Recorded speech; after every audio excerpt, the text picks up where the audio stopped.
मैं एक कम उम्र की लड़की थी। मेरे माँ बाप गुजर गए थे। मैं सड़क पे यूं ही भटक रही थी। एक सेठ की नजर मुझ पर पड़ी। वो मुझे अपने साथ घर ले आए और मुझे काम पर रख लिया। वो अकेले ही रहते थे। रात को वे हर रोज एक लड़के को अपने कमरे में ले जाते और अंदर से अजीब और गरीब आवाज आती थी। सुबह बच्चा गायब हो जाता था। ये राज जानने के लिए मैं उनके कमरे में छुप गई और डर के मारे मेरी चीख निकल गई, क्योंकि वहां तो मेरा नाम शिल्पा है। एक बहुत ही गरीब परिवार में मेरा जन्म हुआ, जहां हर रोज मेरे माता पिता में मारपीट होती थी। एक गंदी बस्ती में मेरी परवरिश हुई और थोड़ा बड़ी हुई तो मेरे माँ बाप दोनों गुजर गए। जिस बस्ती में मैं रहती थी वह मकान किराए का था। मेरे माँ बाप की मौत के बाद मकान मालिक ने मुझे घर से बाहर निकाल दिया। मैं सड़कों पर यूं ही भटकने लगी। खाने के लिए कूड़ेदान में खाना ढूंढने लगी। तभी वहां पर एक गाड़ी आकर रुकी। गाड़ी से एक बड़े सेठ बाहर निकले। करीब 35 साल के तो होंगे। उनकी नजर मुझ पर पड़ी। मैं काफी घबरा गई। अब मैं बेसहारा हो गई थी। किसी बुरे इंसान हाथ में मैं पड़ गई तो मेरी घबराहट शुरू हो गई। जब सेठ मेरे पास आने लगे, उन्होंने मुझसे कहा, तुम्हें भूख लगी है क्या? मुझे बहुत तेज भूख लगी थी तो मैंने अपना हाँ में सर हिलाया। भूख से बड़ा दुश्मन तो और कोई भी नहीं है। उन्होंने कहा, मुझे काम के लिए अपने घर में एक लड़की चाहिए। तुम मेरे घर काम करोगी क्या? उनकी बात सुनकर मैं हैरत में पड़ गई। वह मुझे जानते तक नहीं और अपने घर पर काम करने के लिए कह रहे हैं। मुझे सोच में डूबा देख उन्होंने कहा, तुम्हें घबराने की जरूरत नहीं है। मैंने सोचकर कहा, ठीक है, मैं काम करने के लिए तैयार हूँ, पर आपने तो मेरे बारे में कुछ पूछा ही नहीं। उन्होंने कहा, बताओ अपने बारे में। मैंने अपने बारे में सब बता दिया, ये भी कि मेरे पास अब रहने को छत भी नहीं है। न जाने मैं ये सारी बातें क्यों बताई। मैं तो इन्हें जानती भी नहीं हूँ। शायद मेरी हालत अब इतनी बुरी हो चुकी थी कि मैं अनजान इंसान पर भरोसा करने लगी हूँ। उन्होंने कहा, कोई बात नहीं, चलो तुम मेरे साथ। अब तुम मेरे घर में ही रहना, खाना और वहाँ काम करना। मैं उनकी गाड़ी में बैठ गई। उन्होंने मुझे एक कपड़े की दुकान पर ले गए और मुझे कुछ कपड़े खरीद के दिए। काफी खूबसूरत कपड़े हैं। मेरे सारे कपड़े तो फटे पुराने हैं। फिर वह मुझे एक पार्लर में ले गए और पार्लर वाले से कहा कि मेरी हालत थोड़ी ठीक कर दे। पार्लर वाले ने मुझे नहाने को कहा और मैं नए कपड़े पहने और उसने मेरा हुलिया ठीक कर दिया। जब मैं अपने आप को आईने में देखा तो मैं बहुत ही खूबसूरत लग रही थी। मैं मालिक के साथ उनके बड़े बंगले में आ गई।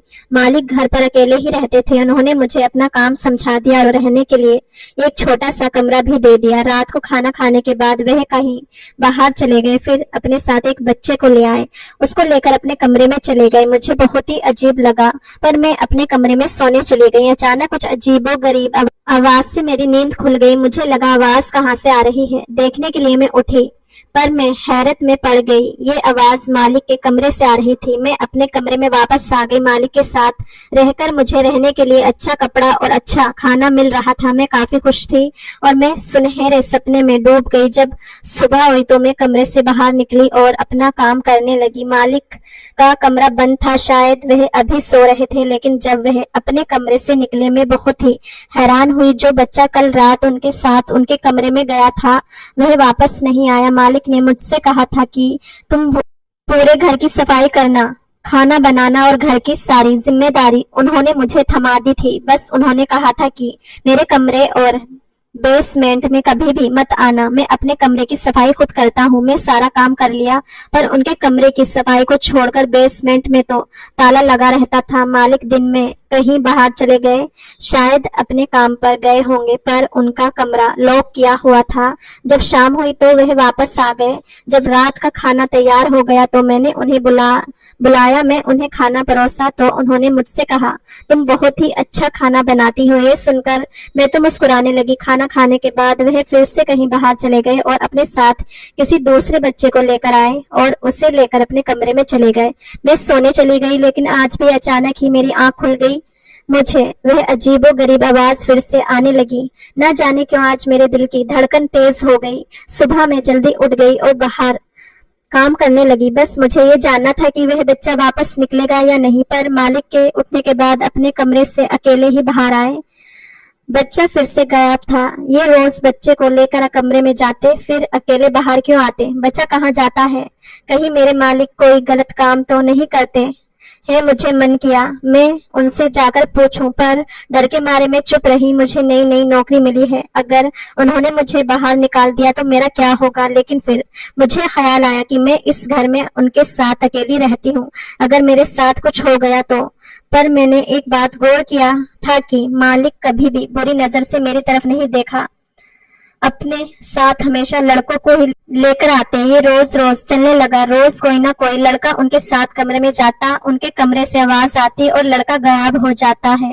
मैं इस बात से अंदर ही अंदर बहुत परेशान रहने लगी। लेकिन मैं अभी छोटी लड़की हूँ, मैं करूँ भी तो क्या करूँ। मैं उनके साथ अपने आप को बहुत ही सुरक्षित महसूस करने लगी थी। वह मुझे अक्सर ही बाहर ले जाया करते थे और बाहर से अच्छा खाना खिलाया करते थे, कपड़े भी खरीद कर दिया करते थे। एक दिन तो उन्होंने मुझे एक मोबाइल दिला दिया। उन्होंने कहा, जब मैं बाहर जाता हूँ तो बहुत दिक्कत होती है, तुम्हें कुछ बताना रहता है तो बता नहीं पाता हूँ। ये मेरी जिंदगी का पहला मोबाइल है। लेकिन हर रोज मैं इस तरह से बच्चे को गायब हो जाते देखे थे और आवाज भी पता नहीं किस चीज की आती थी। अब मेरा शक इतना ज्यादा बढ़ चुका था कि मुझे लगा अब चुप रहना गुनाह का साथ देना होगा। मैंने मन ही मन में मान लिया था कि बच्चों के साथ जरूर कुछ ना कुछ करते हैं, या तो उनके साथ कोई गलत काम करके उन्हें खत्म कर देते हैं, क्योंकि बच्चे ऐसे हवा में तो गायब नहीं हो सकते ना। अगर ऐसा ही चलता रहा तो शहर के सारे लड़के खत्म हो जाएंगे। अब मैंने सोच लिया था कि मैं ये राज का पता लगाकर रहूंगी। अब जैसे ही मुझे कुछ सुराग मिलेगा तो मैं पुलिस को बता दूंगी। अब तक लालच में पड़कर मैं चुपचाप ये सब कुछ देख रही थी, क्योंकि मालिक ने मुझे बहुत ही ऐशो आराम के साथ रखा था। मैंने धीरे धीरे मालिक का विश्वास जीत लिया और एक दिन मैंने उनसे कहा, मालिक आप अपने कमरे की सफाई खुद क्यों करते हैं? मुझे अच्छा नहीं लगता। जब आप कमरे में होते हो तो तब मुझे बुला लिया करो, मैं साफ कर दिया करूंगी। मेरा इस दुनिया में कोई भी नहीं है। आपको अगर लगता है कि मैं चोरी करूंगी तो ये सच नहीं। मालिक, आपने मुझे सहारा देकर मेरी जिंदगी बदल दी है, मैं आपको कभी धोखा नहीं दूंगी। मालिक ने मेरी बात सुनकर कहा, ऐसी कोई बात नहीं है। ठीक है, कल सुबह जब मैं रहूंगा अपने कमरे में तुम मेरे कमरे की सफाई कर देना। अब मुझे मौका मिल गया था कि उनके कमरे को देखने का। आखिर उनके कमरे में ऐसा क्या जादू चलता है जिससे लड़के गायब हो जाते हैं। मालिक को धोखा देने का मेरा कोई भी इरादा नहीं था, पर बच्चे के साथ इस तरह से गलत होना भी तो सही नहीं है। मेरे दिल में सच्चाई भरी हुई थी। जब मैं सुबह उनके कमरे में गई तो देखा उनका कमरा बहुत बड़ा है। सोने के लिए एक बड़े से बेड है, पर कमरे के बीच में एक अजीब सी टेबल रखी हुई है, उसमें गद्दा भी है। लगता है कि किसी को सुलाया जाता होगा। मुझे तो कमरे से बाहर निकलने का एक ही दरवाजा नजर आया था, साथ में एक बाथरूम। घर की अच्छी सी सफाई करने के बाद में बाथरूम की सफाई के लिए मालिक की इजाजत ली। जब मालिक ने इजाजत दे दी तो मैं बाथरूम में गई और वहां पर जाकर हैरत में पड़ गई। बहुत ही खूबसूरत बाथरूम था, पर वहां भी कोई दूसरा दरवाजा नहीं था। अपना काम करने के बाद मैं मालिक को देखकर मुस्कुराई और बाहर निकल आई। मालिक को मुझ पर विश्वास हो गया था। उन्हें नहीं मालूम था कि मेरे दिमाग में क्या चल रहा है। अब मैंने सोच लिया था कि किसी तरह से मालिक के कमरे में घुसकर मैं उनके राज का पता लगाऊंगी। ऐसा मौका मिलना शायद नामुमकिन ही था, क्योंकि उनके कमरे में तभी मैं अंदर जा पाती थी जब वह कमरे में रहते थे, और जब वह बच्चे को लेकर आते थे तो मुझे ही दरवाजा खोलना पड़ता था। तो पहले से ही छुप पाना ये उम्मीद बिल्कुल भी नहीं थी। दिन बीतते चले गए और मुझे समझ नहीं आ रहा था कि क्या करूं। अचानक से एक दिन मुझे ख्याल आया कि मेरे पास तो मोबाइल है, अगर किसी तरह से मालिक के कमरे के अंदर में मोबाइल का कैमरा ऑन करके रख दूं तो अंदर जो भी होगा उसकी रिकॉर्डिंग हो जाएगी। पर कहीं मालिक की नजर अगर मोबाइल पर पड़ गई तो वह तो मेरी जान ही ले लेंगे। मुझे समझ ही नहीं आ रहा था कि जिस इंसान ने मुझे इतना सहारा दिया उनको धोखा दो या नहीं, पर हर रोज एक जीता जागता बच्चा मेरी आंखों के सामने गायब हो जा रहा था। अगर पुलिस को बताऊं तो पुलिस इस बात की तहकीकात करे कि बच्चे कहाँ गायब हो रहे हैं। पुलिस मुझ गरीब लड़की की बात पर यकीन क्यों करेगी। एक दिन मैंने मालिक से कहा, मालिक क्या मैं आज रात को आपके कमरे में सो सकती हूँ? मालिक को मानो मेरी बात पर यकीन ही नहीं आ रहा था। मेरी तरफ अजीब निगाहों से देखने लगे। मैंने कहा, आज की ही दिन मेरी माँ गुजर गई थी, मैं नीचे सो जाऊंगी, आपको कोई भी परेशानी नहीं होगी। मालिक बस मैं आज की रात अकेले नहीं सोना चाहती हूँ। मुझे अपनी आंखों में आंसू भी लाना पड़ा था कि मेरे मालिक को मेरी बातों पर यकीन हो। उनके कमरे में जाने का या मोबाइल छुपाने का कोई भी रास्ता मुझे नहीं मिल पाया था, क्योंकि कमरा हमेशा ही वह लॉक करते थे और चाबी अपने पास ही रखते थे। मालिक ने कहा, ठीक है, नीचे बिस्तर लगाकर सो जाओ, पर वह काफी गहरी सोच में डूब गए थे। उन्हें यकीन ही नहीं हो रहा था कि उनके मुंह से ये बात निकल गई, क्योंकि शायद वह नहीं चाहते थे कि उनके कमरे में कोई दूसरा आए। मेरे आंसू देखकर ही उन्होंने मुझे अपने कमरे में एक रात गुजारने की इजाजत दे दी थी। मैं अपने आंसू पोंछकर अपना बिस्तर मालिक के बिस्तर के साइड में लगा दिया और जैसे ही मैं लेटी तो सोने का नाटक करने लगी। मालिक शायद बाहर चले गए थे और जब दरवाजा खोलने की आवाज आई तो मैंने देखा एक लड़के को लेकर आए हैं। लड़के को बिठाकर मालिक मेरे पास आए तो देखा कि मैं सो रही हूँ।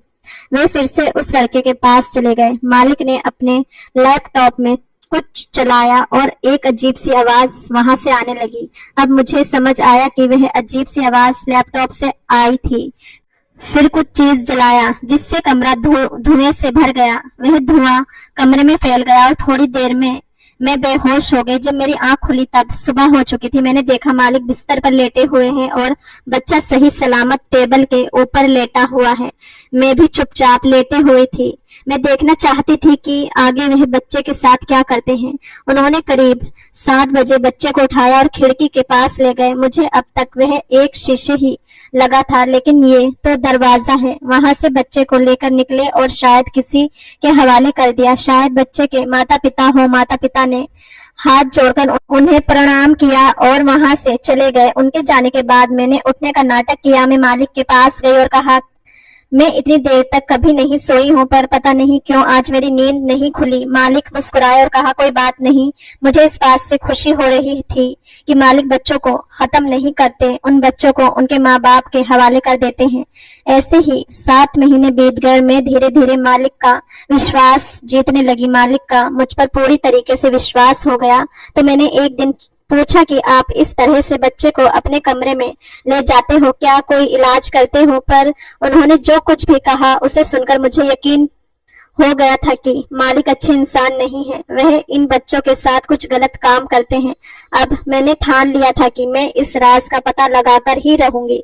मैं इसलिए चुपचाप बैठ गई थी क्योंकि मुझे लगा था कि बच्चों को ये नहीं मारते हैं, पर अब इनकी बातों से मुझे यकीन हो गया था कि ये कुछ गलत काम कर रहे हैं। इन्होंने मुझसे कहा कि शकूर बस्ती इलाके में लोग जादू टोना सीखते हैं और शहर के अच्छे बच्चे पर ये जादू टोना कर देते हैं। मैं बस उन जादू टोना का उतार कर उन बच्चों को एक अच्छी जिंदगी देता हूँ, जिसके लिए माँ बाप मुझे कुछ पैसे देते हैं। मैंने ये जादू टोना उतारने की विधि सीखी हुई है। उनकी बात सुनकर मैं आई तो थी, पर अपने कमरे में आकर बिल्कुल भी सोच में डूब गई। मैं शुक्र बस्ती में ही रहती थी और वहां ऐसा कुछ भी नहीं होता था। वहां के लोग अपनी जिंदगी में ही व्यस्त हैं, अपनी गरीबी से ही परेशान हैं। लोग इधर उधर काम ढूंढ कर काम करते हैं। वहां पर इस तरह का जादू टोना नहीं चलता है। मेरा बचपन गुजरा है वहां पर। ऐसा कुछ होता तो मुझे भी पता रहता, पर यह बिल्कुल ही झूठी बात है। यहाँ कुछ और ही चल रहा है। अचानक ही मुझे धुएं की याद आई, जिससे मैं बेहोश हो गई थी। अब मैंने सोच लिया था कि मैं राज का पता लगाकर ही रहूंगी। मालिक अब अपने कमरे को लॉक नहीं करते थे। मैंने सोचा एक रात में उनके कमरे में छुपकर सब कुछ देखूंगी, पर मुझे धुएं से बचने का उपाय सोचना होगा। मुझे याद है कि जिस रात में वहां थे और धुआं हुआ था तो मालिक ने अपने मुंह पर कुछ पहना हुआ था, शायद किसी तरह का मुखौटा हो जिससे इस धुएं से बचा जा सकता हो। अगर मुझे भी ऐसा कुछ मिल जाए तो मैं बेहोश हुए बिना उसको देख पाऊंगी। फिर मैं अपने मोबाइल में रिकॉर्ड कर लूंगी। सफाई के वक्त मुझे कुछ मखौटे मिल गए। उनमें से मैंने एक अपने पास रख लिया और एक रात मुझे मौका मिल गया उनके कमरे में छुपने का। मैं मालिक को बहाना मार दिया कि आज मैं जल्दी सोने जा रही हूँ। रात को जब आप बाहर जाएं तो कमरे को लॉक करके जाएं ताकि आप अंदर आ सकें। आज मेरी तबीयत बहुत खराब है। मालिक ने कहा, ठीक है, कोई बात नहीं, तुम सो जाओ। मैंने अपने कमरे को लॉक कर दिया और उनके कमरे में जाकर छुप गई। आज मुखौटा भी पहन रखा था। जब मालिक बच्चे को लेकर आए तो टेबल पर बैठा दिया, फिर अजीब सी आवाज चला दी और कमरे में कुछ धुआं भर दिया। आज धुआं मुझे बेहोश नहीं कर पाया। लड़का बेहोश हो गया। उसके बेहोश होते ही मालिक ने एक टीका निकाला और उस लड़के को लगा दिया और वह फिर बिस्तर पर आए और लेट गए। उसके बाद वहां ऐसा कुछ भी नहीं हुआ जिस पर कुछ शक हो। बस वह टीका क्या है ये मुझे पता लगाना है। अगली रात घर पर पुलिस आ गई, मालिक को गिरफ्तार कर लिया और अपने साथ ले गए। उन्होंने बच्चे को भी वहां से लेकर हॉस्पिटल गए। बच्चे को किसी तरह का दवा दिया गया था। दरअसल मालिक कोई दवा बनाते थे और उससे बच्चों का टेस्ट किया करते थे। जादू टोना वाली बात झूठी थी। पहले मालिक किसी बच्चे से मिलते थे और उसे कुछ खाने को देते थे। उसमें एक तरह की दवा होती थी जिससे बच्चा बिल्कुल पागल हो जाता था और जब बच्चा अपने माता पिता के पास पहुंचता तो उन्हें लगता कि अचानक बच्चे को क्या हो गया है। मालिक ने ये बात फैला दिया था कि शुक्र बस्ती वाले बच्चों पर जादू टोना कर देते हैं और उस जादू को उतारने के लिए मालिक के पास लोग अपने बच्चे छोड़ जाया करते थे जिनके ऊपर तरह तरह के दवा टेस्टिंग की जाती थी। मालिक का बेसमेंट में रेड पड़ी, वहां पर दवा बनती थी। पुलिस ने वहां से ढेर सारे दवा बरामद किया। मैंने मालिक को धोखा जरूर दिया था पर मुझे यकीन है कि इस समाज का भला हुआ। मुझे एक दवा मिल गई थी जिसे मैं पुलिस वालों को दे दिया था और सारी बातें बता दी। पुलिस ने जब उसे टेस्ट करवाया तो उसमें एक ऐसी दवा मिली जिसे बेचना कानूनी जुर्म है। फिर बाकी काम पुलिस ने ही किया। बाकी की सच्चाई पुलिस वालों ने ही निकाली। मैं फिर से बेसहारा हो गई थी, लेकिन मुझे कोई ना कोई काम तो मिल ही जाएगा क्योंकि मैंने काफी सारे लड़कों की जिंदगी बचाई थी। पुलिस वालों ने कहा था तुम्हें दोबारा से कहीं काम मिल जाएगा, इसका इंतजाम हम कर देंगे। हाँ, जल्द ही एक घर में मुझे काम मिल गया। दोस्तों, कहानी पसंद आई हो तो लाइक, शेयर और चैनल को सब्सक्राइब जरूर करें। फिर मिलेंगे एक नई और दिलचस्प कहानी में। धन्यवाद।